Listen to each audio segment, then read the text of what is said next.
Os que querem ficar ricos caem em tentações, em armadilhas e em muitos desejos descontrolados e nocivos, que levam os homens a mergulharem na ruína e na destruição.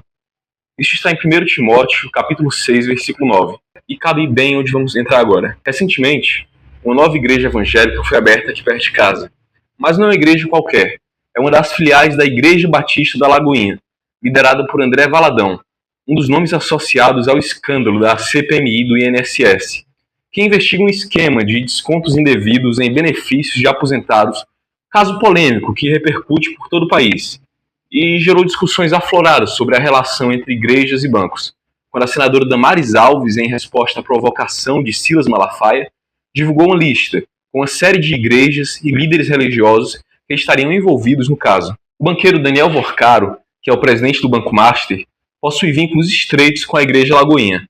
Sua irmã é pastora em uma das unidades e ele próprio já atuou na emissora de TV da instituição, a Rede Super. A relação vai muito além de amizade ou coleguismo.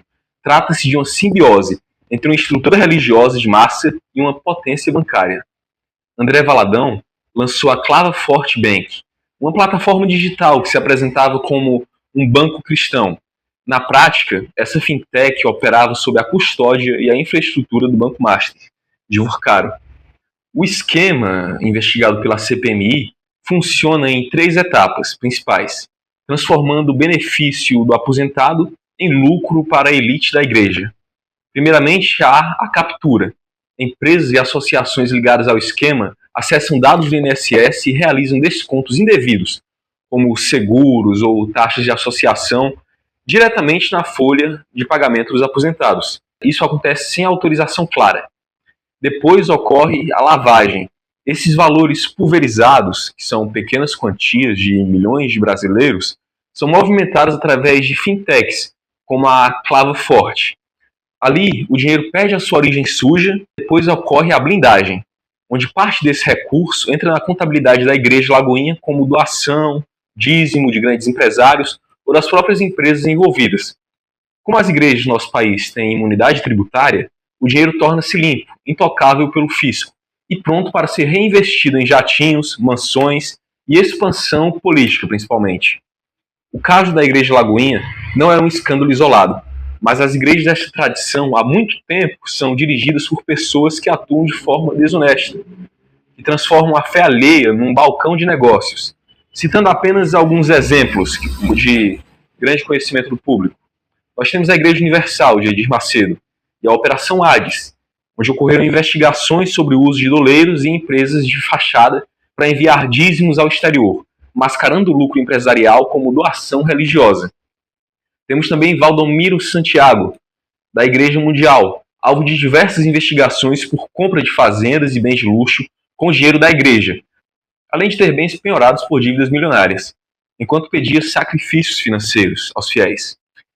Renascer em Cristo também, o caso de Estevam e Sônia Hernandes, o clássico exemplo de lideranças presas nos Estados Unidos com dinheiro não declarado escondido em bíblias, evidenciando a tentativa de usar o símbolo sagrado para burlar a fiscalização financeira. Existe também o caso do pastor Everaldo, que foi preso em esquemas de corrupção no governo do Rio de Janeiro, mostrando como a liderança religiosa se torna um operador político para desvio de verbas públicas, seja saúde, infraestrutura. Para entendermos a complexidade desse Vale dos Vampiros, é necessário compreendermos que a relação entre a extrema-direita e as lideranças neopentecostais não é apenas uma questão de valores morais, como muitos querem acreditar, mas um acordo de benefício mútuo, onde a moeda de troca é o bolso e a consciência do trabalhador. Igrejas não pagam impostos sobre templos e dízimos, o que as transforma em buracos negros fiscais, onde o dinheiro do Banco Master pode circular sem nenhuma vigilância. Através da bancada da Bíblia, no Congresso, parlamentares de direita bloqueiam qualquer tentativa de fiscalização financeira sobre as igrejas, tratando as investigações como perseguição religiosa. Em troca desses privilégios, lideranças como André Valadão e Silas Malafaia entregam à direita algo que o dinheiro sozinho não compra, a validação divina para pautas desumanas. A estrutura da igreja é usada para transformar o voto em um dever com Deus. O candidato da direita é apresentado como o escolhido, enquanto qualquer pauta de esquerda é demonizada como inimiga da família. Enquanto o Banco Master e a Claro Forte operam esquemas bilionários do INSS, a igreja foca o debate público em pautas de costumes, seja sobre aborto, sobre gênero, ou mesmo sobre ideologia. Isso impede que o fiel perceba que está sendo roubado por quem ele gosta de chamar de irmão. E o escândalo do INSS é o exemplo perfeito que comprova o meu ponto. Ao drenar o dinheiro dos pobres e injetá-los no sistema financeiro através da fachada religiosa. Este é o legado, este é o rastro que muitas dessas igrejas que trabalham com a teologia da prosperidade têm deixado para o nosso país. E eu gostaria agora de entrar na parte sociológica. O que leva o fiel ou o crente a permanecer nestes locais? Pois durante a minha adolescência, quando por acaso eu assistia figuras semelhantes a André Valadão na TV, como Edir Macedo ou R.R. Soares, eu tinha absoluta certeza de que as chamadas igrejas evangélicas, principalmente as pentecostais e neopentecostais, estavam extremamente próximas da expiração do seu prazo de validade. Pois, do meu ponto de vista, na época, eu já enxergava essas lideranças religiosas como meros enganadores e exploradores da fé alheia para benefício próprio, mas que logo perderiam o seu poder e influência, pois o que garantia a continuidade dessas igrejas era apenas a ignorância de seus membros. Hoje, eu vejo que eu estava errado. Eu acreditava que com o crescente número de alfabetizados e a melhoria da qualidade de vida que se dava durante a época dos governos petistas para a população miserável, com consideráveis programas sociais que permitiram minimamente a ascensão destes para uma vida mais digna, as pessoas iriam se afastar mais e mais da necessidade de uma ilusão reconfortante como a que os pastores distribuem nesses lugares.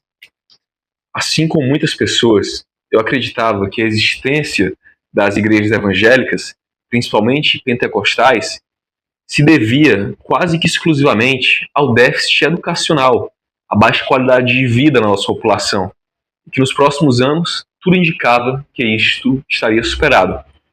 Os dados e a vivência comprovam. Eu estava errado. E por ter descoberto que o problema é muito mais complexo que isso, faço este vídeo. Hoje, enquanto adulto, percebo que algo muito mais profundo mantém essas pessoas ligadas a esta instituição. É um fenômeno de caráter principalmente sociológico. Enquanto participantes daquele grupo, o crente se integra como um membro de uma pequena sociedade na qual ele é dotado de maior valor do que fora dos muros da igreja. Em seu cotidiano, ele passa a enxergar o mundo e seus iguais a partir de um olhar de superioridade moral, garantido pela diferenciação religiosa. Pois para quem foi despojado de capital financeiro, acadêmico ou cultural, a moralidade torna-se o único campo onde é possível ser alguém. Fora da igreja, ele é vítima do racismo, ele é o baixa renda, o invisível no corredor da morte social. Mas dentro da igreja, ele é o escolhido, o separado. Essa superioridade não é sobre ser melhor por egoísmo puro, mas é uma necessidade de sobrevivência psíquica. Se o mundo lhe nega dignidade, ele a busca através da retidão que o vizinho do mundo não possui, supostamente. E durante os cultos, ele por alguns instantes deixa suas angústias do lado de fora e se perde do seu eu enquanto indivíduo. Ele se integra naquele ambiente, enquanto é envolvido pelo sentimentalismo das músicas melancólicas, de harmonias simples e repetitivas, dos jogos de luzes cênicas e fumaças teatrais, das palavras do pregador e suas técnicas de storytelling, que buscam gerar uma experiência sensorial e emocional profunda no fiel.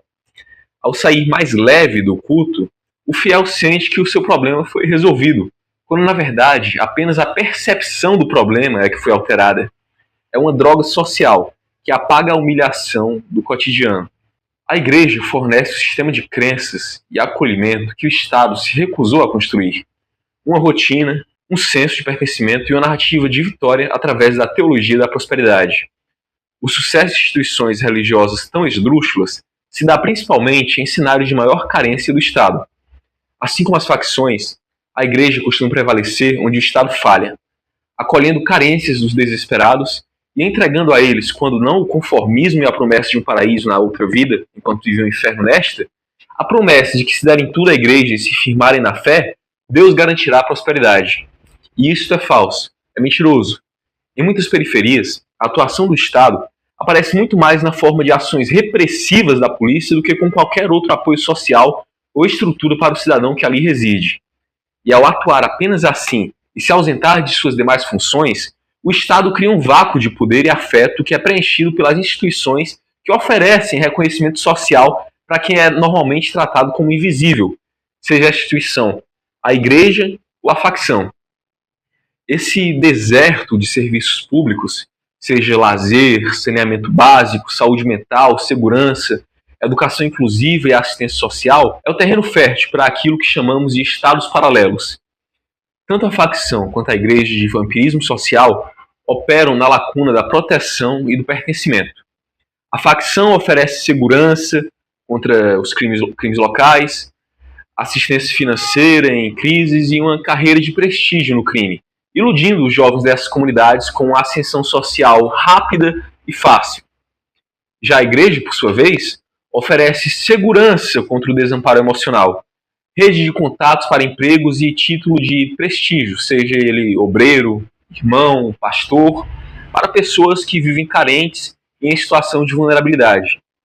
Em muitas periferias, existe inclusive as narcomilícias gospels, facções que proíbem religiões de matriz africana em nome de um Jesus que aceita o lucro do tráfico desde que o dízimo seja pago. A direita política beneficia-se dessa pax evangélica porque ela mantém a população sob controle moral, impedindo que a revolta contra a desigualdade estrutural se transforme em uma organização política radical. A igreja não apenas preenche o vácuo, ela o ressignifica de forma perversa. Ela promove a atomização do indivíduo. No culto, o fiel não é convidado a se ver como parte de uma classe trabalhadora, com interesses comuns e com problemas comuns.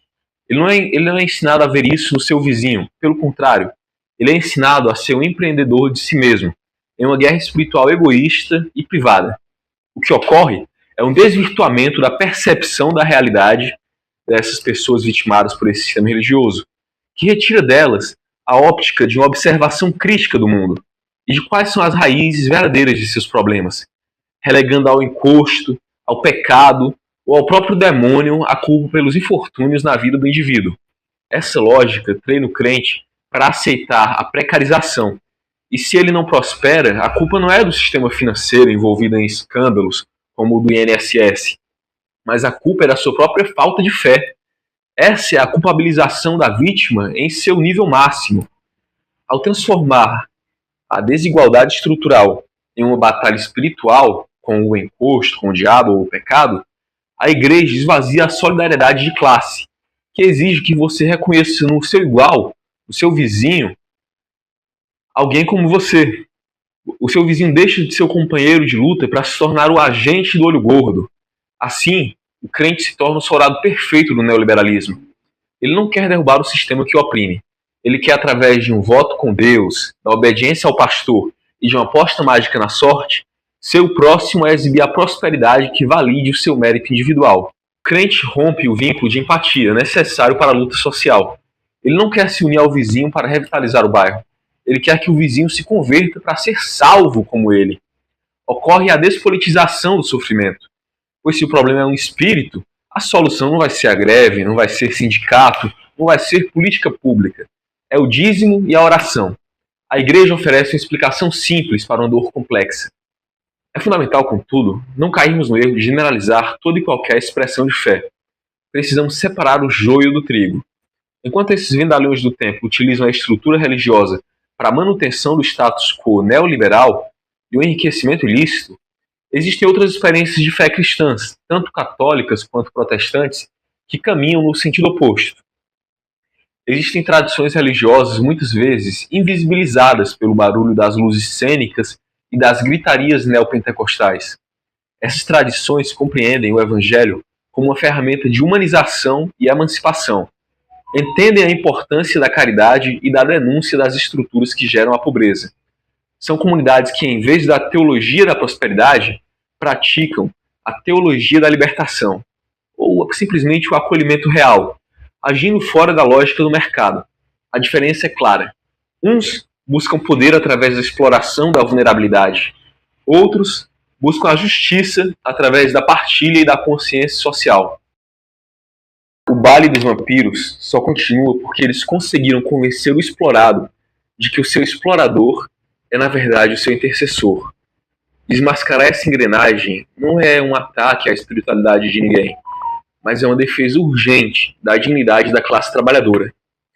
Desperta. Tenho dito, José Corrêa Braga.